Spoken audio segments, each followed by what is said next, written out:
Hello student, आशा करते हैं आप लोग बहुत अच्छे होंगे। आज के इस ऑनलाइन सेशन में आप लोगों का बहुत बहुत स्वागत है। हम लोग कक्षा 12 के लिए केमिस्ट्री पढ़ रहे हैं, जिसमें हम लोग केमिकल काइनेटिक्स लेसन पढ़ रहे हैं, जिसके आज की क्लास में हम लोग पढ़ने वाले हैं रासायनिक अभिक्रिया के वेग को प्रभावित करने वाले कारक। इसके पहले हम 4 से 5 वीडियो इस चैप्टर से अपलोड कर चुके हैं, प्लेलिस्ट भी बना दिए हैं।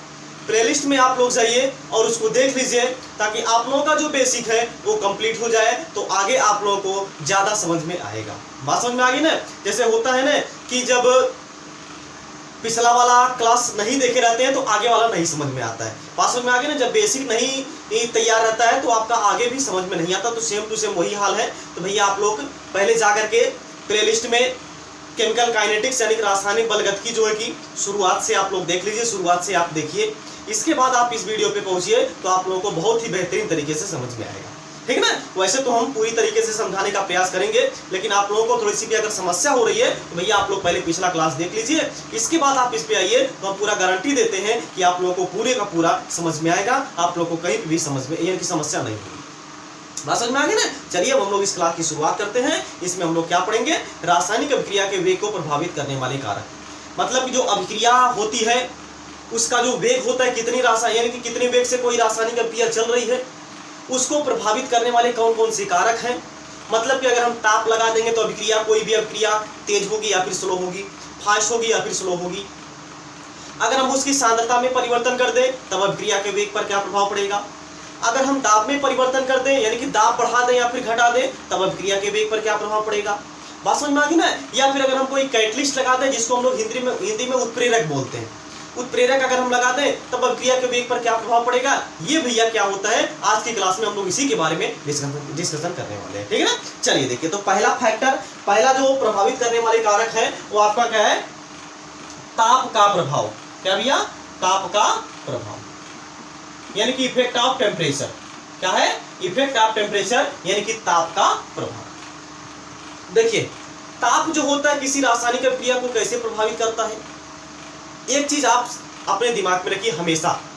देखिए, कोई भी रासायनिक अभिक्रिया होती है उसमें आपका क्या होता है, जैसे मान लीजिए एक ए है और दूसरा आपका क्या है, प्लस बी है। ये आपका पी का निर्माण कर रहे हैं, यानी कि ये दोनों आपस में अभिक्रिया कर रहे हैं, तब जाकर के आपका पी का फॉर्मेशन हो रहा है, तब जाकर के आपका पी बन रहा है।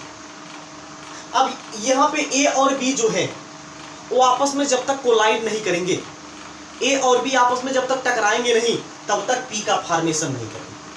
यानी कहने का मतलब जो अभिकारक है, अभिकारक का आपस में टकराना, आपस यानी कि अभिकारक आपस में कोलाइड करना ही, यानी कि जब तक कोलाइड नहीं करेंगे तब तक वह प्रोडक्ट का फॉर्मेशन नहीं करेंगे।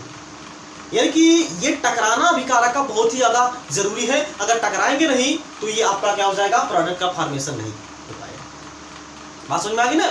वही होता है ना कि जब तक आपका क्या होता है कि कोई भी पुराना चीज टूटता नहीं है तब तक नया चीज नहीं बनता है। आपने कहावत सुना होगा, या फिर आप लोग ये चीज जरा ध्यान दीजिए, यानी कि आप लोग डेली लाइफ में भी ये देख सकते हैं, जब तक कोई चीज टूटता नहीं तब तक नया नहीं बनता। बात समझ में आ रही है? वो डायलॉग नहीं है कि जब तक तोड़ेंगे नहीं तब तक छोड़ेंगे नहीं, वो वाला नहीं है यहाँ पे। मतलब जब तक टूटेगा नहीं तब तक बनेगा नहीं, ये हमेशा आपके दिमाग में रहना चाहिए। जैसे यानी कि चाहे जो भी चीज भैया आप देख लीजिए, जैसे आप मकान ही देख लीजिए, जब तक पुराना टूटता नहीं तब तक नया बनता नहीं। अगर वहां पे आपको बनाना है तो क्या करना पड़ेगा, आपको उसको तोड़ना पड़ेगा तभी तो नया बनेगा। या फिर कच्चा मकान है, खपड़ेल है, उसको आपको क्या करना पड़ेगा, तोड़ना पड़ेगा, गिराना पड़ेगा, तभी तो नया बनेगा। वहां पे क्या हो रहा है, टूट रहा है तभी तो नया बन रहा है। तो यही प्रोसेस यहाँ भी होता है, अभिक्रिया में भी कोई चीज टूटता है। अब कोई चीज का मतलब रासायनिक आबंध यहाँ पे टूटता है। कैसे टूटता है ये तो मान लीजिए अलग बात है, हम लोग ऑर्गेनिक केमिस्ट्री में पढ़ेंगे।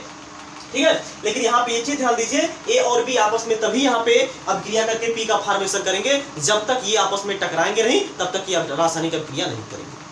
बात समझ में आ गया ना? यानी कि अभिक्रिया के लिए अणुओं का आपस में टकराना बहुत ही जरूरी है, और अणुओं का मतलब अभिकारक के अणुओं। बात समझ में आ गई ना? तो चलिए देखिए, अब अगर हम क्या कर रहे हैं भैया, टेम्परेचर बढ़ा रहे हैं, हम लोग क्या करेंगे, टेम्परेचर बढ़ा रहे हैं, यानी कि क्या कर रहे हैं, ताप का मान हम यहाँ पे इंक्रीज कर रहे हैं। जैसे मान लीजिए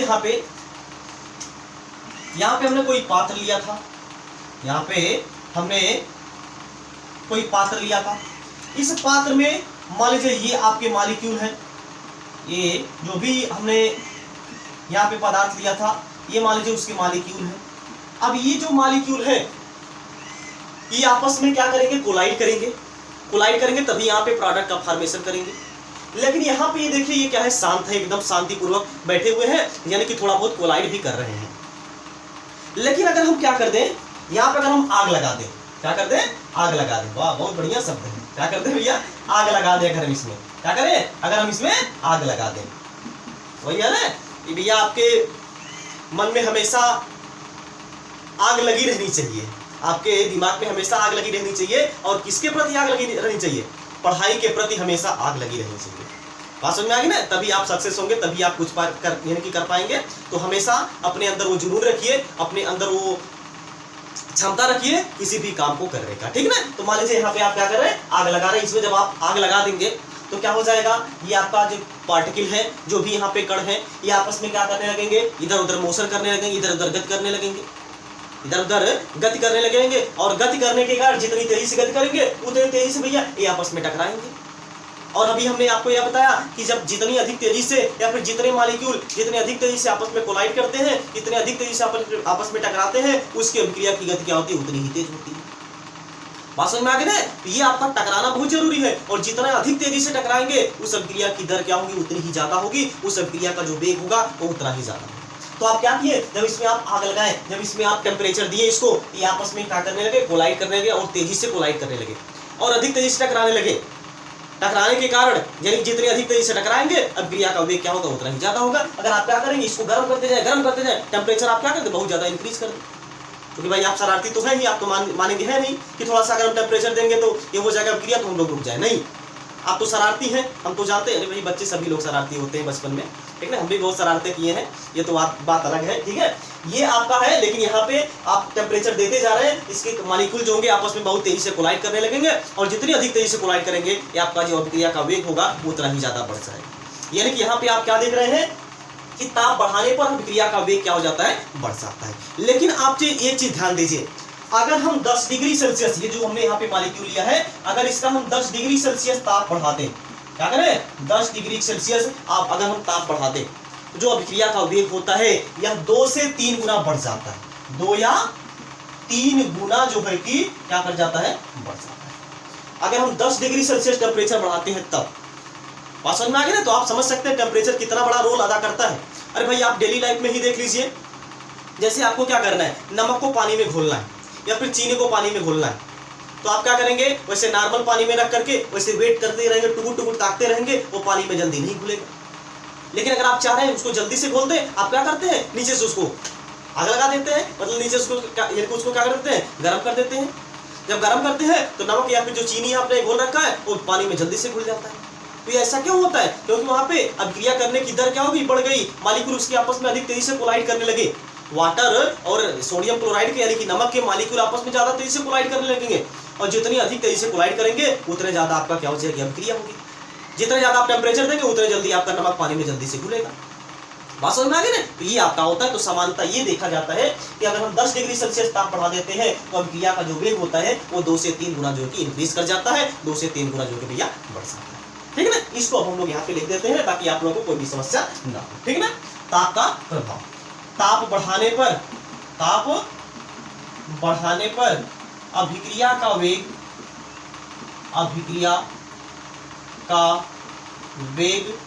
बढ़ जाता है, अभिक्रिया का वेग बढ़ जाता है। सामान्यतः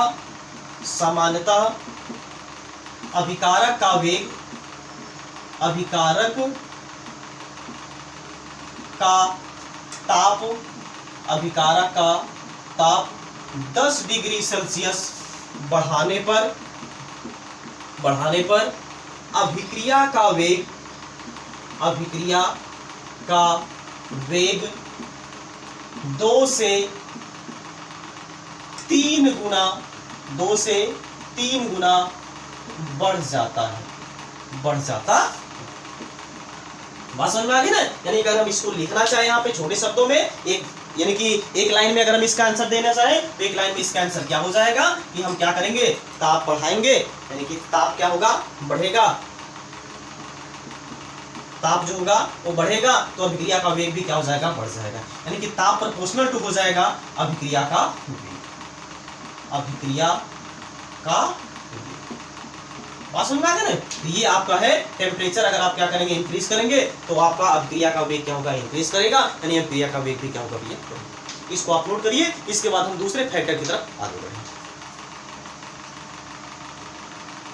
हो गया, चलिए अब यहाँ पे हम लोग दूसरा फैक्टर देखते हैं, सांद्रता का प्रभाव, यानी कि सांद्रता का किसी रासायनिक अभिक्रिया पर क्या प्रभाव पड़ता है, ये अब हम लोग देख लेते हैं, जिसको हम लोग भैया कंसंट्रेशन बोलते हैं। दूसरा हेडिंग डालेंगे सांद्रता का प्रभाव, सांद्रता का प्रभाव यानी कि इफेक्ट ऑफ कंसंट्रेशन। क्या भैया, इफेक्ट ऑफ कंसंट्रेशन, यानी कि कंसंट्रेशन का किसी भी रासायनिक अभिक्रिया पर क्या इफेक्ट पड़ेगा, क्या प्रभाव पड़ेगा, अब हम लोग ये चीज देखने वाले हैं, ठीक है ना। देखिए जैसे देखिए मान लीजिए हम यहाँ पे एक पात्र हमने ये लिया है और इसमें हमने यहाँ पे मॉलिक्यूल लिया है, मान लीजिए 6, या फिर मान लीजिए यहाँ पे हमने 9 मॉलिक्यूल आपस में ले लिए। यही हम कोई दूसरा पात्र ले रहे हैं, हम यहाँ पे कोई दूसरा पात्र ले रहे हैं, कोई दूसरा यहाँ पे हमने बर्तन लिया है और सेम साइज का बर्तन है, वही बर्तन है। बात समझ में आ गई ना। यहाँ पे साइज भी आपको सेम रखनी है, तो साइज भी यहाँ पे हमने जो है कि सेम ही रखा है। बात समझ में आ गई ना। अब यहाँ पे जरा देखिए, यहाँ पे मान लीजिए आपका 2 3 4 5 6 7 8 9 10 11 12 13 14 15 16 इतने मॉलिक्यूल यहाँ पे हैं। अब यहाँ पे बताइए आप सांद्रता कहाँ पे ज्यादा है, आप बोलेंगे तुरंत भैया, आप बोलेंगे अगर आप नहीं समझ में आता है तो एक चीज आप ध्यान दीजिए, जहां पे ज्यादा मॉलिक्यूल होंगे, जहां पे विलय के पार्टिकल ज्यादा होंगे, वही आपकी सांद्रता वहां पे क्या होगी भैया, ज्यादा होगी। तो यहाँ पे अगर देखेंगे, यहाँ पे इसकी सांद्रता क्या है, ज्यादा है, यहाँ पे इसकी सांद्रता क्या भैया, कम है। अभी हमने आपको ये बताया था कि टकराने पर ही कोई रासायनिक अभिक्रिया होती है, जितनी अधिक तेजी से टकरा पाते हैं कोई भी मॉलिक्यूल, उतनी अधिक तेजी से वो अभिक्रिया करते हैं। तो आप जरा यहाँ पे बताइए, यहाँ पे अधिक तेजी से टकरा सकते हैं मॉलिक्यूल कि यहाँ पे अधिक तेजी से टकरा सकते हैं? आपका जवाब तुरंत आएगा, यहाँ पे अधिक तेजी से टकरा सकते हैं। बिल्कुल भैया सही बात है, क्योंकि यहाँ पे क्या है, इसके कण क्या है, पास पास है। लेकिन यहाँ पे देखिए इसके कण क्या है, थोड़ी सी दूरी दूरी पर है। इसके कण दूरी दूरी पर है, इसको ट्रेवल करने में इतना, यानी कि इतनी डिस्टेंस, यानी कि ट्रेवल करने में, यानी कि इसको यहाँ तक आने में इतना जो कि दूरी तय करना पड़ेगा, ट्रेवल करने में इतना डिस्टेंस जो कि ट्रेवल करना पड़ेगा। और यहाँ पे देखा जाए इसमें कम डिस्टेंस है, इसमें जो कि क्या डिस्टेंस है भैया, इसमें कम डिस्टेंस है, यानी कि कम दूरी है। तो यहाँ पे ज्यादा तेजी से टकराएंगे, जबकि यहाँ पे कम तेजी से टकराएंगे। तो आप समझ गए होंगे कि अगर हम सांद्रता बढ़ाते हैं तो अभिक्रिया का वेग पर क्या प्रभाव पड़ता है। बात समझ में आ गई ना। तो अगर हम क्या करेंगे, सांद्रता का मान बढ़ाएंगे तो अभिक्रिया का वेग क्या हो जाएगा, बढ़ जाएगा। क्यों बढ़ जाएगा, क्योंकि प्रति इकाई आयतन में, अगर हम देखें प्रति इकाई आयतन में, अगर हम इतना जो कि पार्ट ले लें, इतने पार्ट में इतने, इसमें देखिए कितने मॉलिक्यूल है, 3 मॉलिक्यूल है। लेकिन इसमें देखा जाए, इसमें आपका एक ही या फिर 2 मॉलिक्यूल आ जाएंगे। तो यहाँ पे क्या है, ज्यादा मॉलिक्यूल प्रति इकाई आयतन में कहाँ पे है, यहाँ पे है कि यहाँ पे है, यहाँ पे है। तो टकराने की पॉसिबिलिटी यहाँ पे ज्यादा होगी कि यहाँ पे ज्यादा होगी, यहाँ पे ज्यादा होगी। यहाँ पे टकराने की भी पॉसिबिलिटी ज्यादा है। टकराने की पॉसिबिलिटी ज्यादा होने का मतलब ये आपस में अधिक तेजी से टकराएंगे, और जितनी अधिक तेजी से टकराते हैं अभिक्रिया का वेग क्या होता है भैया, उतना ही ज्यादा होता है। तो यहाँ पे अभिक्रिया का वेग क्या होगा, ज्यादा होगा, जबकि यहाँ पे अभिक्रिया का वेग क्या होगा भैया, कम। अब आपको क्लियर हो गया, ठीक है ना। इस बात को हम यहाँ पे लिख देते हैं ताकि आप लोग अपना नोट्स भी कंप्लीट कर लें, ठीक है। देखिए तो हो जाएगा, सांद्रता बढ़ाने पर, सांद्रता बढ़ाने पर, सांद्रता बढ़ाने पर अभिक्रिया का वेग, अभिक्रिया का वेग बढ़ जाता है, बढ़ जाता, ठीक है ना। यानी कि सांद्रता या फिर आपका अभिक्रिया का वेग, अभिक्रिया का वेग या समानुपाती होगा अभिकारक की सांद्रता। क्या होगा भैया, अभिकारक की सांद्रता। क्या होगा, अभिकारक की सांद्रता। बात समझ में आ गई। तो ये आपका दूसरा फैक्टर है, ये आपका दूसरा कारक है जो कि क्या करेगा, अभिक्रिया के वेग को प्रभावित करेगा, ठीक है ना। क्यों प्रभावित करेगा, यानी कि यहाँ पे अभिक्रिया का वेग क्या होगा, अगर बढ़ेगा, यानी कि अभिक्रिया का वेग तभी बढ़ेगा जब अभिकारक की सांद्रता क्या होगी, बढ़ेगी। क्यों ऐसा होता है, क्योंकि प्रति इकाई आयतन में कणों की संख्या क्या होती है, ज्यादा होती है। जब प्रति इकाई आयतन में कणों की संख्या क्या भी ज्यादा है, तो वहां पे टकराने की संभावना भी क्या होगी, ज्यादा होगी। और जितनी अधिक तेजी से टकराते हैं उतनी अधिक तेजी से वो अभिक्रिया करते हैं। बात समझ में आ गई ना? तो ये आपका कोलिजन के कारण होता है ऐसा, और कोलिजन थ्योरी आगे हम लोग पढ़ेंगे, उसमें आप लोग को बेहतरीन तरीके से जो भी यहाँ पे डाउट है वो वहाँ पे क्लियर हो सके। ठीक है ना? इसको आप नोट करिए, इसके बाद हम अगले फैक्टर की तरफ आगे बढ़े। नोट कर लीजिए।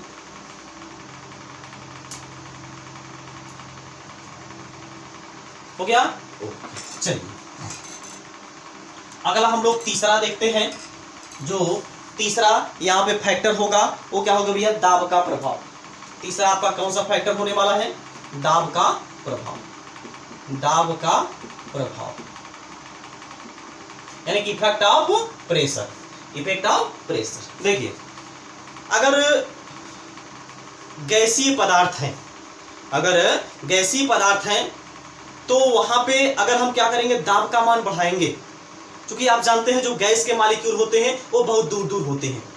गैस के जो मॉलिक्यूल होते हैं वो बहुत दूर दूर होते हैं, लेकिन अगर हम इसमें प्रेशर बढ़ा दें, अगर हम प्रेशर बढ़ा दें तो ये क्या हो जाएंगे? पास पास आ जाएंगे। जैसे देखिए ये मान लीजिए यहाँ पे हमने कोई भी सिलेंडर ले लिया है, ठीक है भैया? ये मान लीजिए कोई भी हमने यहाँ पे सिलेंडर ले रखा है, ठीक? ये आपका ये है कोई भी सिलेंडर है, ठीक? ये क्या है? कोई भी सिलेंडर है। इसमें हम क्या कर दिए हैं कि गैस भर दिए हैं। इसमें हम जो कि गैस भरे हैं, ये आपके क्या है? गैस के मॉलिक्यूल है।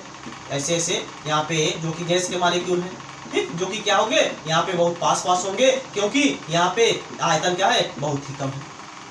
अब इसी सिलेंडर को अगर हम क्या कर दें? खोल दें, या फिर इस सिलेंडर को हम क्या करें? एक कमरे में या फिर बड़े बर्तन में इसको हम लोग क्या कर दें? एकत्रित कर दें। ये मान लीजिए या फिर कोई रूम है, कोई कमरा है, इसमें हमने क्या कर दिया है? इसी मॉलिक्यूल को हमने यहाँ पे छोड़ दिया। तो ये जो मॉलिक्यूल होंगे ये कहाँ के होंगे भैया? बहुत अधिक दूर दूर पर यहाँ पे होंगे। अब बताइए जरा, टकराने की पॉसिबिलिटी यहाँ पे ज्यादा है कि यहाँ पे ज्यादा है? जाहिर सी बात है भैया यहाँ पे ज्यादा है। तो अभिक्रिया का वेग कहाँ पे ज्यादा होगा? यहाँ पे ज्यादा होगा कि यहाँ पे ज्यादा होगा? यहाँ पे ज्यादा होगा, क्योंकि यहाँ पे क्या है? टकराने की पॉसिबिलिटी क्या है? ज्यादा है। जब टकराने की पॉसिबिलिटी ज्यादा है तो यहाँ पे क्या है? अभिक्रिया का वेग ज्यादा है, लेकिन यहाँ पे अभिक्रिया का वेग क्या है? कम है। तो अगर कोई गैसीय अवस्था में कोई अभिक्रिया हो रही है तो वहां पे अगर हम लोग क्या करेंगे? प्रेशर का मान बढ़ाएंगे, यानी कि दाब का मान अगर हम लोग बढ़ाएंगे तो अभिक्रिया का वेग क्या होगा भैया? बढ़ेगा। क्या होगा? अभिक्रिया का वेग बढ़ेगा। वही अगर कोई द्रव पदार्थ है उसमें भी अगर हम लोग क्या करेंगे? प्रेशर बढ़ाएंगे यानी कि दाब बढ़ाएंगे तो अभिक्रिया का वेग में थोड़ा बहुत परिवर्तन होता है, क्योंकि उसके मॉलिक्यूल थोड़े बहुत पास पास आएंगे, तो अभिक्रिया का वेग वहां पे क्या होगा? थोड़ी बहुत बढ़ेगा। लेकिन अगर कोई ठोस पदार्थ है उस पर अगर हम लोग प्रेशर डाल रहे हैं, बताइए ठोस में प्रेशर का कोई इफेक्ट पड़ता है क्या? बिल्कुल नहीं पड़ता। बात समझ में आ गई ना? तो अगर कोई सॉलिड स्टेट में, कोई भी ठोस अवस्था में है, वहां पे अगर हम लोग दाब लगाएंगे उसकी अभिक्रिया का वेग पर कोई भी प्रभाव नहीं पड़ेगा। लेकिन अगर ठोस या फिर गैस है, अगर द्रव या फिर गैस है अभिकारक, दोनों अगर मान लीजिए गैसीय अवस्था में या फिर द्रव अवस्था में है, तो वहां पे अगर हम लोग दाब बढ़ाएंगे तो अभिक्रिया का वेग क्या हो जाएगा? बढ़ जाएगा, क्योंकि वहां पे क्या होंगे? कण पास पास होंगे, और कण पास पास होने के मतलब यहाँ पे पॉसिबिलिटी क्या है? ज्यादा है। अब आप बोल रहे होंगे, सोच रहे होंगे कि ठोस में ऐसा क्यों नहीं होता है? उसमें तो कण और ज्यादा पास पास होते हैं। तो आप ये चीज ये बताइए, क्या ठोस के जो पार्टिकल होते हैं ये फ्री होते हैं? ये आवारागर्दी करते हैं क्या? ये तो एकदम अनुशासन में रहते हैं, ये तो एकदम से बंधे रहते हैं। लेकिन आवारागर्दी कौन से, यानी घूम टाल कौन सकते हैं? द्रव के मॉलिक्यूल। गैस के मॉलिक्यूल के ऊपर तो भैया कोई भी, यानी कि घर वालों का कोई भी दबाव नहीं रहता। वो चाहे जहां मर्जी आए, जहां मर्जी जाए, चाहे जहां मर्जी उठे, चाहे जहां मर्जी बैठे, चाहे जो करे, चाहे रात में आए चाहे दिन में आए, उनसे कोई मतलब नहीं गैस के मॉलिक्यूल को। लेकिन द्रव में थोड़ी बहुत बाउंडेशन होती है, द्रव में थोड़ी बहुत बाउंडेशन होती है। अगर घर से बाहर जा रहा है तो पूछ लेगा उसका गार्जियन, उसका माता पिता पूछ लेंगे कि तुम कहाँ जा रहे हो। लेकिन गैस में तो कोई पूछने वाला नहीं, क्योंकि उसके पार्टिकल क्या होते हैं भैया? बहुत ज्यादा दूर दूर होते हैं, एकदम फ्री होते हैं। लेकिन जो द्रव में होते हैं, द्रव के मॉलिक्यूल क्या होते हैं? थोड़ी सी पास पास होते हैं, उनमें उतनी ज्यादा फ्रीडम नहीं होती है। लेकिन ठोस में क्या होता है? एकदम नहीं फ्री होते हैं, वो बेचारे दरवाजे से बाहर ही नहीं निकल पाते हैं।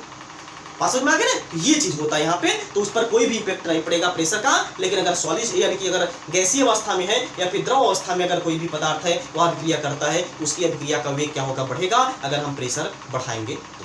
ठीक है, इस बात को हम यहाँ पे लिख देते हैं। ठीक, चलिए। तो दाब बढ़ाने पर सामान्यता देख लिया जाता है, अभिक्रिया का वेग क्या होगा? बढ़ेगा। ठीक है ना? दाब बढ़ाने पर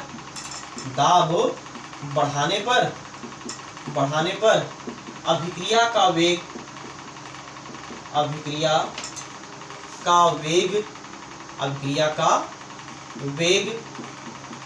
बढ़ जाता है। अभिक्रिया का वेग बढ़ जाता है। बात समझ में आ गई ना? यानी कि अभिक्रिया का जो वेग होगा, अभिक्रिया का वेग जो होगा या समानुपाती होगा किसके? दाब की, इसके दाब के यानी कि प्रेशर की। अगर हम क्या करेंगे, प्रेशर का मान बढ़ाएंगे तो अभिक्रिया का वेग यहाँ पे क्या होगा, इंक्रीज करेगा, यानी कि अभिक्रिया का जो रेट होगा वो क्या हो जाएगा भाई यहाँ पे बढ़ जाएगा। ठीक है ना? इसको आप नोट करिए। इसके बाद हम अगले फैक्टर की तरफ आगे बढ़ेंगे। चलिए देखिए, अब अगला जो फैक्टर है, अगला जो प्रभाव है वो क्या है आपका, अभिकारकों की प्रकृति। अब देखिए भैया, अभिकारकों की प्रकृति भी डिपेंड करती है किसी भी रासायनिक अभिक्रिया के वेग पर। बात समझ में आ गई ना? लेकिन जो किसी भी रासायनिक अभिक्रिया का वेग होता है वो आपका अभिकारकों की प्रकृति पे भी डिपेंड करती है, नेचर ऑफ रिएक्टेंट पे भी क्या करती है भैया, डिपेंड करती है, यानी कि उसको क्या करती है, प्रभावित कर सकती है। कैसे प्रभावित कर सकती है उसको अब यहाँ पे देखिए। जैसे क्या है अभिकारकों की प्रकृति, जैसे मान लीजिए हम एक रिएक्शन यहाँ पे लिख रहे हैं, जैसे आपका ये है, मान लीजिए NaCl है और प्लस यहाँ पे AgNO3। इसके बाद यहाँ पे ये आपका कन्वर्ट हो जाएगा NaNO3 और प्लस यहाँ पे AgCl। अब जरा यहाँ पे ध्यान से देखिए, ये कैसे मॉलिक्यूल है, ये कैसे कंपाउंड है, ये कैसे कंपाउंड है, ये आपका पोलर है, ये भी क्या है, पोलर, जिसको हम लोग क्या बोलते हैं, ध्रुवी। ये आपके कैसे आयनिक है, ये भी कैसे भैया, आयनिक है। तो हमने शुरू में ही आपको बताया था जो आयनिक अभिक्रियाएं होती हैं वो बहुत ही ज्यादा फास्ट होती हैं। जो आयनिक अभिक्रियाएं होती हैं वो क्या होती है, बहुत ज्यादा फास्ट होती है। ये आपका पोलर है, ये भी क्या है, पोलर है। दोनों का नेचर क्या है भैया, समान है। जब दोनों समान मिल जाते हैं क्या होता है, ब्लास्ट करते हैं, एकदम भयंकर तूफान मचाते हैं। बात समझ में आ गई ना? जब दोनों समान नेचर के मिल जाते हैं तो क्या होता है, एकदम भयंकर तूफान मचाते हैं। जैसे मान लीजिए एक बहुत बड़ा बदमाश लड़का है, एक बहुत बड़ा बदमाश लड़का, बदमाश मतलब समझते हैं ना, थोड़ा सा शरारती लड़का, इसके साथ कोई दूसरा शरारती लड़का जो कि मिल जाए, क्या करते हैं, ये दोनों मिल करके शरारत करते हैं, ये दोनों मिल करके एकदम धमाल मचा देते हैं, ये लोग मिल करके एकदम से तालका मचा देते हैं। बात समझ में आ रही है ना? तो यही प्रोसेस यहाँ पे भी है। इनका क्या होता है, वेग बढ़ जाता है, क्योंकि भाई दोनों समान नेचर के हैं। चलो भैया तुम ये काम कर सकते हो तो हम भी तो ये कर सकते हैं, तुम्हारा कैरेक्टर ये है, तुम्हारा भी तो कैरेक्टर ये है, तुम कैरेक्टर लेस हो तो हम भी तो कैरेक्टर लेस है। तो दोनों की नेचर वहां पे क्या होती है, सेम हो जाती है, और दोनों मिल करके किसी बड़े काम को अंजाम देने लगते हैं। बात समझ में आ गई ना? अब आप लोग भैया ऐसा मत समझिएगा कि निगेटिव, बात समझ में आ गई ना? हाँ, पॉजिटिव भी हो सकता है भाई, दोनों अच्छे लोग भी मिल सकते हैं, अच्छे लोग मिलेंगे तो कोई अच्छा काम करेंगे। बात समझ में आ गई? तो हमेशा आपके मन में निगेटिविटी यानी निगेटिविटी ही क्यों आती है भैया, पॉजिटिविटी ही भी तो आनी चाहिए। जैसे मान लीजिए अब यहाँ पे बात ही आ गई है तो हम यहाँ पे एक चीज आपको समझा दें। जैसे मान लीजिए हमने क्या है, ये हमने क्या बनाया है, एक हमने काला गोला इस बोर्ड पर जो कि बना दिया। आप यानी कि अगर हम पूछें आपको कि आपको क्या दिखाई दे रहा है, अगर हम बोले कि आपको क्या दिखाई दे रहा है तो आप बोलेंगे यहाँ पे काला टिक दिखाई दे रहा है, काला बिंदु दिखाई दे रहा है। यही कमी होती है आप में, यही कमी आप में नहीं भैया, सब में, हम में भी कुछ ना कुछ कमी है। बात समझ में आ रही है ना? यही कमी सब में होती है कि एक जो निगेटिव पॉइंट है उसी को आप लोग केवल केयर करते हैं। इतना बड़ा जो बोर्ड है, इतनी बड़ी हमने यहाँ पे रिएक्शन लिखा है, ये सब आप लोगों को नहीं दिख रहा है। केवल और केवल ये जो काला बिंदु है, केवल और केवल जो निगेटिव पॉइंट है उसी को आपको दिख रहा है, इसमें जो पॉजिटिविटी है वो आपको दिख ही नहीं रहा। बात समझ में आ रही है? ये सबके साथ होता है। तो आप एक चीज हमेशा ध्यान दिया करिए, जो निगेटिव है उसमें कुछ ना कुछ पॉजिटिविटी भी होती है, जो बुरा है उसमें कुछ ना कुछ अच्छाइयां भी होती है। तो आप अच्छाइयों को ग्रहण करिए, ना कि बुराइयों। बात समझ में आ रही है? चलिए अब हम लोग अपनी टॉपिक पे आते हैं। ठीक है, देखिए ये आपका क्या है, पोलर है, ये भी क्या है भैया, पोलर है, मतलब दोनों की नेचर यहाँ पे क्या है, सेम है। तो यहाँ पे ये जो अभिक्रिया होगी ये क्या होगी, बहुत ही ज्यादा फास्ट होगी, ये अभिक्रिया जो होगी बहुत ही ज्यादा तेज होगी। लेकिन अगर हम ऐसा कर दें, एक यहाँ पे अगर हम क्या कर लें, जैसे मान लीजिए अगर हमने यहाँ पे ले लिया भैया NaCl, यहाँ पे अगर हमने क्या ले लिया है, NaCl, यहाँ पे अगर हम कोई दूसरा, जैसे मान लीजिए अगर हमने यहाँ पे कोई दूसरा नॉन पोलर ले लिया है, जैसे जिसको हम लोग क्या बोलते हैं, आध्रुवी बोलते हैं। अगर हम यहाँ पे कोई आध्रुवीय कंपाउंड ले लें, ये जो अभिक्रिया होगी ये क्या होगी, बहुत ही ज्यादा स्लो होगी। क्यों? क्योंकि यहाँ पे दोनों की नेचर यहाँ पे क्या है, डिफरेंट है, अलग अलग है। जैसे भाई दो डिफरेंट यानी कि विपरीत प्रकृति के लोग मिलते हैं तो उन दोनों को आपस में समझने में ही कई यानी कि कुछ समय लग जाता है। जैसे भैया मान लीजिए हम जो कि यहाँ छोड़ करके, मान लीजिए आपका जो ये यानी कि गांव है, इस गांव को छोड़ करके मान लीजिए हम किसी अनजान गांव में चले गए, कोई मित्र जो है कि अनजान मित्र है वो हमको क्या कर रहे हैं, बुला रहे हैं, बात समझ में आ गई ना, वो हमको बुला रहा है कि चलो भैया आओ हम तुमको यहाँ पे काम दिला रहे हैं या फिर और कुछ है। तो अगर हम वहां पे जाएंगे तो क्या होगा, हम डायरेक्ट उसके साथ क्या तुरंत घुल मिल जाएंगे, नहीं, हमको पहले एक दूसरे को समझना पड़ेगा। बात समझ में आ गई ना, वो हमको समझेगा हम उसको समझेंगे, तो समझना पड़ेगा। इसका मतलब समझने में यहाँ पे हम लोग का कुछ ना कुछ टाइम वेस्ट होगा। बात समझ में आ गई ना, उसी तरीके से यहाँ भी होता है, दोनों की प्रकृति क्या है, डिफरेंट है, तो दोनों को समझने में ही कुछ ना कुछ समय लग जाता है। तो कहाँ से अभिक्रिया की यानी कि वेग क्या होगा, इंक्रीज करेगा, कहाँ से अभिक्रिया की वेग क्या होगी, ज्यादा होगा। बात समझ में आ गई ना, यहाँ पे अभिक्रिया का वेग क्या होता है, कम हो जाता है, लेकिन यहाँ पे क्या होता है, अभिक्रिया का वेग ज्यादा होता है। मतलब नेचर ऑफ रिएक्टेंट भी क्या करता है, ये डिपेंड करता है रिएक्शन के रेट पे। अगर दोनों की प्रकृति समान है अभिकारक की, तो वहां पे अभिक्रिया की तेज यानी कि अभिक्रिया की जो रेट होगी वो क्या होगी, तीव्र होगी, अभिक्रिया का जो वेग होगा वो अधिक होगा। लेकिन अगर दोनों की प्रकृति जो है कि या फिर दोनों का जो नेचर है वो आपका डिफरेंट है, तो वहां पे अभिक्रिया का वेग क्या होगा भैया, स्लो होगा, यानी कि वहां पे अभिक्रिया का वेग क्या होगा भैया, कम होगा। क्लियर ना, तो ये चीज है, हम इसको थोड़ा सा शब्दों में बना करके लिख दें ताकि आप लोगों को नोट्स बनाने में कोई भी कंफ्यूजन ना हो। ठीक, देखिए यानी कि अभिकारकों की प्रकृति क्या है, अभिकारकों की प्रकृति यही आपका था, यानी कि क्या हो जाएगा, यदि अभिकारक की प्रकृति समान है तो अभिक्रिया की दर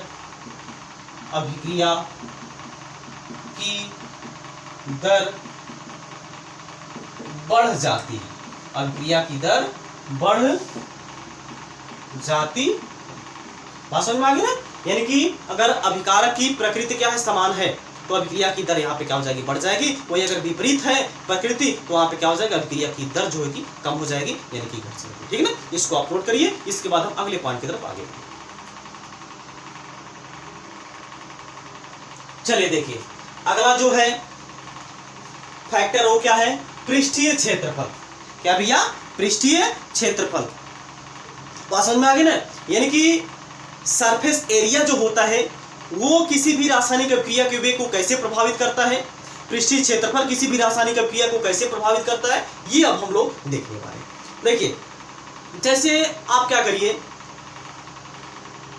कोई भी जैसे मान लीजिए, चलिए छोड़िए, हम यानी कि नमक ही ले रहे हैं, NaCl भी यानी कि NaCl ही ले रहे हैं, उसको अगर हम क्या कर देंगे, चूर्ण बना दें, दो पात्र हम ले लें, एक पात्र में नमक के चूर्ण बना लें, मतलब नमक को भूक लें, नमक को पीस लें, और दूसरे पात्र में हम लोग क्या करें, वैसे सॉलिड स्टेट में नमक को क्या कर देंगे, हम लोग डाल देंगे। तो जल्दी कौन घुलेगा, जो पीसा हुआ है, जो भूखा हुआ है वो जल्दी घुल जाएगा, जबकि ठोस अवस्था वाला जो सॉलिड स्टेट में मतलब जो बड़ा ढोका है वो जो बहुत ज्यादा स्लो घुलेगा। ऐसा क्यों होता है, क्योंकि देखिए जैसे मान लीजिए अगर छोटा पार्टिकल होगा, जैसे मान लीजिए अगर छोटा पार्टिकल होगा, ये मान लीजिए क्या है, छोटा सा पार्टिकल है, और ये आपका बड़ा वाला पार्टिकल है जो हमने सॉलिड स्टेट में नमक को लिया है, मतलब ठोस अवस्था में नमक को लिया है, और ये हमने क्या कर दिया है, नमक को जब पीस दिया है, नमक को जब हमने पीस दिया है, ये इतना छोटा जो है कि मिल गया, इतना छोटा मिला है, इसका एक कण हमने लिया। अब बताइए यहाँ पे ये जो जैसे मान लीजिए इसको हमने क्या कर दिया, पानी में डाल दिया, तो पानी में डालेंगे तो क्या हो जाएगा, पानी इसके आसपास जो है कि घेर लेगा, इसको पानी इसको क्या कर लेगा, घेर लेगा। यहाँ भी क्या करेगा, पानी घेरेगा, क्या करेगा, इसको सोडियम क्लोराइड को भी यहाँ भी क्या करेगा, पानी को घेरेगा। लेकिन अब यहाँ पे ये चीज बताइए, जैसे यहाँ पे देखेंगे ये आपका बड़ा टुकड़ा है, तो इसके अंदर के जो मॉलिक्यूल है क्या उस पर वाटर का प्रभाव पड़ेगा, क्या उस पर जल का प्रभाव पड़ेगा, बिल्कुल नहीं पड़ेगा, उस पर जल का प्रभाव क्या होगा, नहीं पड़ेगा। मतलब यहाँ पे क्या है, पृष्ठीय क्षेत्रफल क्या है, कम है। लेकिन यहाँ पे देखिए पृष्ठीय क्षेत्रफल क्या है, ज्यादा है। यहाँ पे क्या है, पृष्ठीय क्षेत्रफल ज्यादा है, तो पृष्ठीय क्षेत्रफल ज्यादा है, तो यहाँ पे चारों ओर से यानी कि चारों ओर से इसको क्या करेंगे, एक ही नमक के जो कण है उसको क्या करेगा, चारों ओर यानी कि चारों ओर से जो है कि जो पानी के मॉलिक्यूल है वो घेर लेंगे, बोलेंगे भैया तुम घुलो, भैया तुम घुलो, भैया तुम घुलो। बात समझ में आ रही है, यानी कि आपस में डिसॉल्व करेंगे, आपस में खींचातानी करेंगे, और आपस में जितना तेजी से खींचातानी करेंगे उतने ज्यादा आपस में कोलाइड करेंगे, और जितने ज्यादा आपस में कोलाइड करेंगे उसकी अभिक्रिया की दर क्या होगी भैया, उतनी ही ज्यादा होगी। लेकिन यहाँ पे क्या बात है, यहाँ पे अंदर भी तो पार्टिकल है, ये आपके NaCl के यानी कि अंदर भी तो पार्टिकल होंगे, ऐसे ऐसे NaCl के अंदर भी तो पार्टिकल होंगे। तो क्या यहाँ पे जो वाटर है इसका इफेक्ट पड़ेगा? क्या यहाँ पे जो पानी है उस पर, यानी कि यहाँ पे जो सोडियम क्लोराइड है यहाँ पे क्या पानी का प्रभाव पड़ेगा? बिल्कुल नहीं पड़ेगा। यहाँ पे क्या है, पृष्ठीय क्षेत्रफल क्या है, कम है, लेकिन यहाँ पे क्या भैया, पृष्ठीय क्षेत्रफल क्या है, ज्यादा है।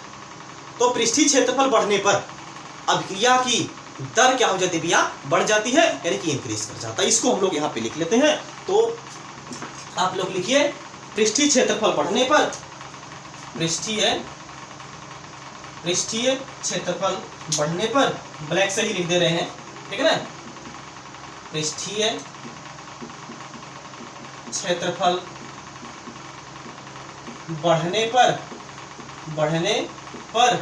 अभिक्रिया का वेग बढ़ जाता है, अभिक्रिया का वेग बढ़ जाता, ठीक है ना। यानी कि अगर हम इसको शब्दों में लिखना चाहें एक लाइन में तो लिख सकते हैं, अभिक्रिया का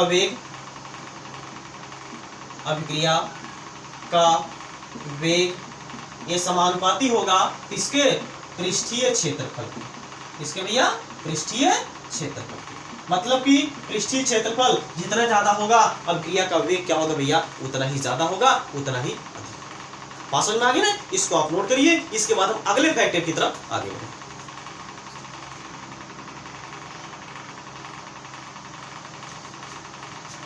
देखिए अगला जो है कि वो क्या है, इफेक्ट ऑफ कैटलिस्ट, मतलब उत्प्रेरक का प्रभाव। ये बहुत ही मोस्ट इंपॉर्टेंट है और इसका हम लोग को डिटेल से स्टडी करना है, डिटेल से हम लोग को इसका अध्ययन करना है। किस टॉपिक में? इस टॉपिक में हम थोड़ा सा बेसिक देखेंगे इसके बारे में, कैटलिस्ट के बारे में, लेकिन हम लोग कोलिजन थ्योरी, इसको हम लोग क्या बोलते हैं, संघट्टवाद का सिद्धांत बोलते हैं, उस सिद्धांत में हम लोग इसको बेहतरीन तरीके से एकदम डिटेल से पढ़ने वाले हैं। आप लोग परेशान ना होइए, क्योंकि ये यहाँ पे बहुत ही टॉपिक, ये इंपॉर्टेंट टॉपिक है, ये बहुत ही इंपॉर्टेंट रोल यानी कि रोल निभाता है इसमें, इफेक्ट यानी कि मतलब आपका रिएक्शन के रेट में, अभिक्रिया के वेग में इसका बहुत ही अहम योगदान होता है। क्या होता है कैटलिस्ट, पहले हम इसको देख लेते हैं। यानी कि जो उत्प्रेरक होता है, ये हम लोग कहते किसे हैं उत्प्रेरक को, यानी कि उत्प्रेरक होता क्या है, ये पहले हम लोग यहाँ पे देख लेते हैं, ठीक है। देखिए जैसे आपने देखा होगा कभी भी कोई रासायनिक अभिक्रिया अगर हम करवाते हैं, जैसे मान लीजिए आपका यहाँ पे H2 और प्लस Cl2 है, ये आपका कन्वर्ट हो जाता है कहाँ पे,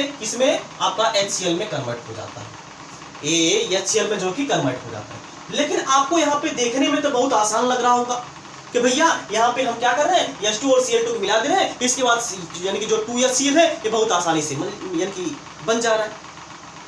बात समझ में आ गया? देखने में तो भैया आपको यही लग रहा है कि बहुत ही आसान अभिक्रिया है ये। बात समझ में आ रही है ना? वही होता है ना भैया, कहावत है ना कि क्या होता है कि कहना बहुत आसान होता है लेकिन करना बहुत कठिन होता है। बात समझ में आ गई ना? कोई भी किसी भी काम को कह दिया जाए तो बहुत आसान है, लेकिन करना अगर होता है उसी काम को तो भैया बड़ा मुश्किल होता है। जैसे अगर बोल दिया जाए कि हम IAS बनेंगे, तो कह दिए, कहना तो आसान है लेकिन बनना कितना मुश्किल है, मुश्किल है कि नहीं मुश्किल है?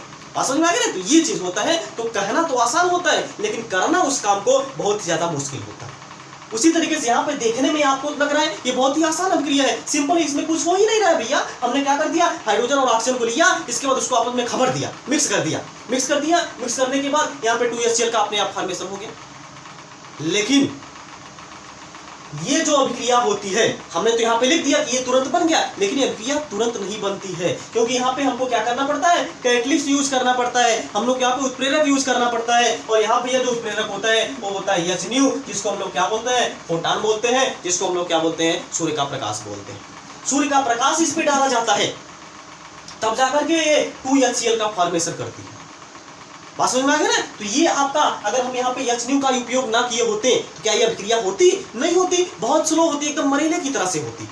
हम वेट करते क्या भैया अभिक्रिया तो हो रहा है कि नहीं हो रहा है, अभिक्रिया हो रहा है कि नहीं हो रहा है, ऐसे हम लोग कई साल जो है कि बिता देते हैं, ये अभिक्रिया हो ही नहीं पाती।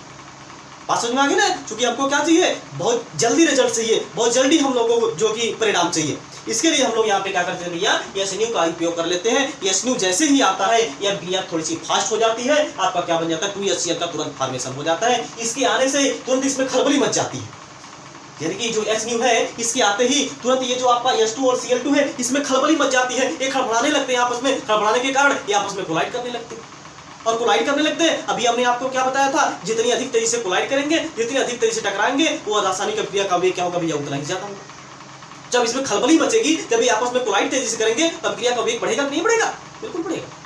बात समझ में आ गई ना, ये आपका होता है उत्प्रेरक। लेकिन एक चीज यहाँ पे ये बताइए, ये जो हमने यहाँ पे सनलाइट डाला है, सूर्य का प्रकाश हमने जो इसमें डाला है, क्या यहाँ पे कहीं भी सूर्य का प्रकाश दिख रहा है, या फिर यहाँ पे कहीं भी आपको सूर्य का प्रकाश दिख रहा है, नहीं दिख रहा है। यानी कि ये किसी रासायनिक अभिक्रिया में भाग नहीं लेता है, लेकिन रासायनिक अभिक्रिया की दर को प्रभावित करता है, घटा भी सकता है। इसमें भैया इतनी क्षमता होती है, जो कैटलिस्ट होता है इसमें इतनी कैपेसिटी होती है, इतनी क्षमता होती है कि रासायनिक अभिक्रिया की दर को बढ़ा भी सकता है और रासायनिक अभिक्रिया की दर को घटा भी सकता है। जैसे हम एक सिंपल भाषा में बोलते हैं, उत्प्रेरक को समझाना चाहें तो कैसे समझाएंगे, जैसे मान लीजिए यहाँ पे क्या है, यहाँ पे एक मान लीजिए क्या है, पप्पू। चलिए ये आपका कोई पप्पू है। दूसरा यहाँ पे मान लीजिए गणेश है, क्या है, गणेश। बात समझ में आ गई ना, ये आपका क्या है, गणेश है। और एक तीसरा बंदा यहाँ पे है, ये मान लीजिए पप्पू यहाँ पे नहीं है, मान लीजिए गणेश है, ये मान लीजिए यहाँ पे राकेश है। कौन है, राकेश।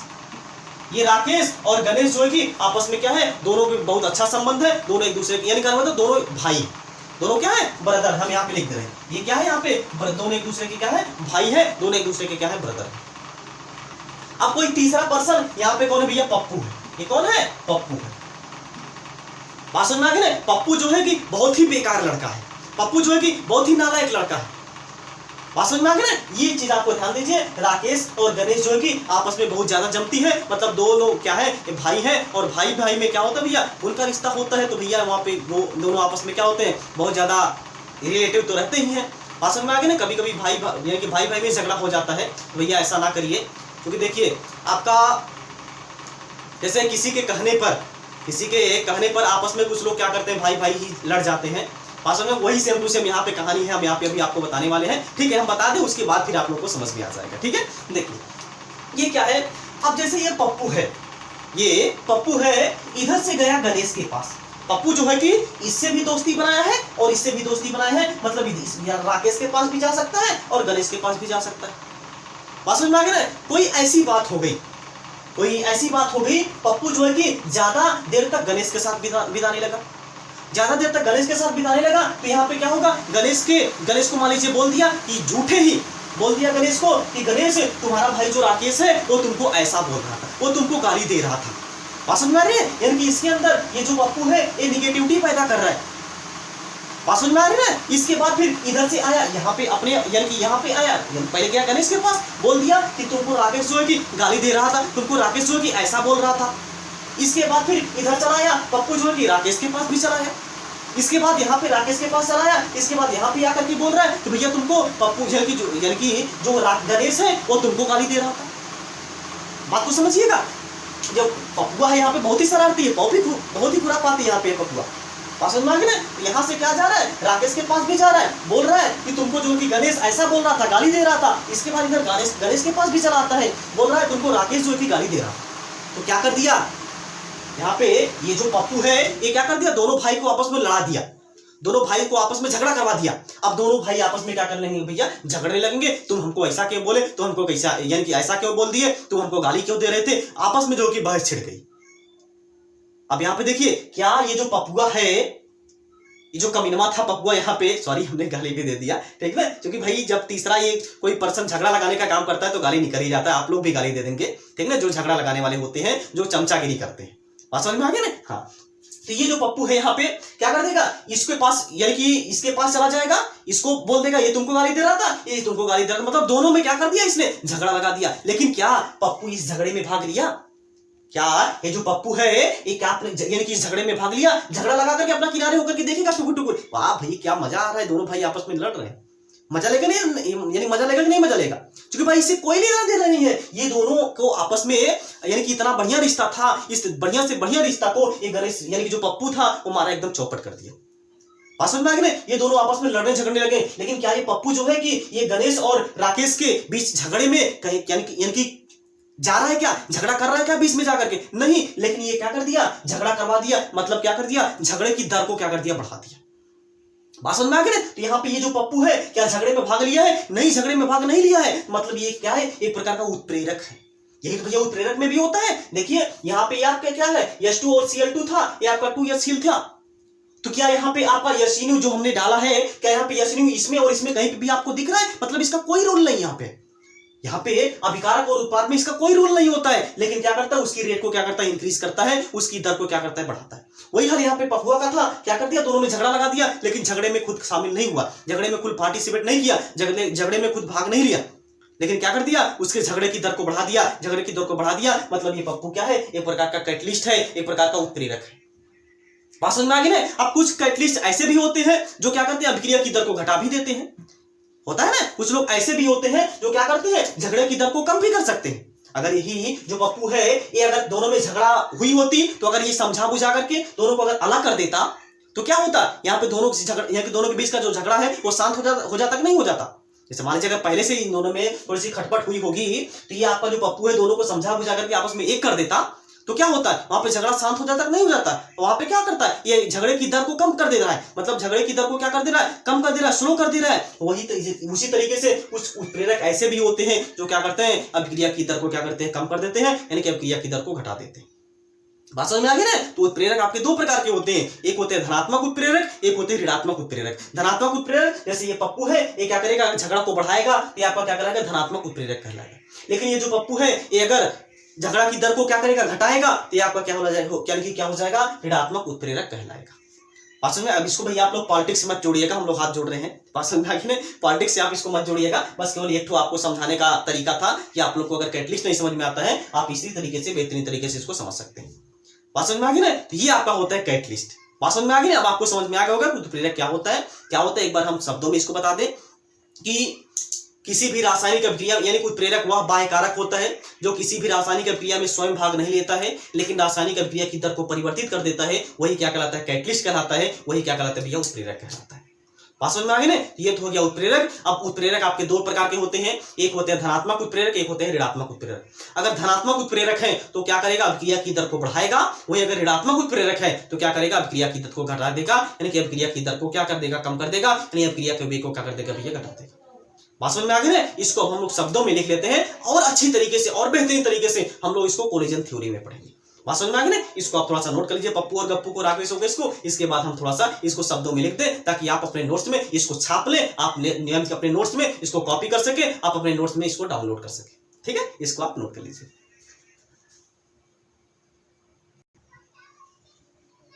चलिए देखिए क्या है, धनात्मक उत्प्रेरक की उपस्थिति में, उत्प्रेरक की उपस्थिति में रासायनिक अभिक्रिया की दर बढ़ जाती है, जबकि ऋणात्मक उत्प्रेरक की उपस्थिति में रासायनिक अभिक्रिया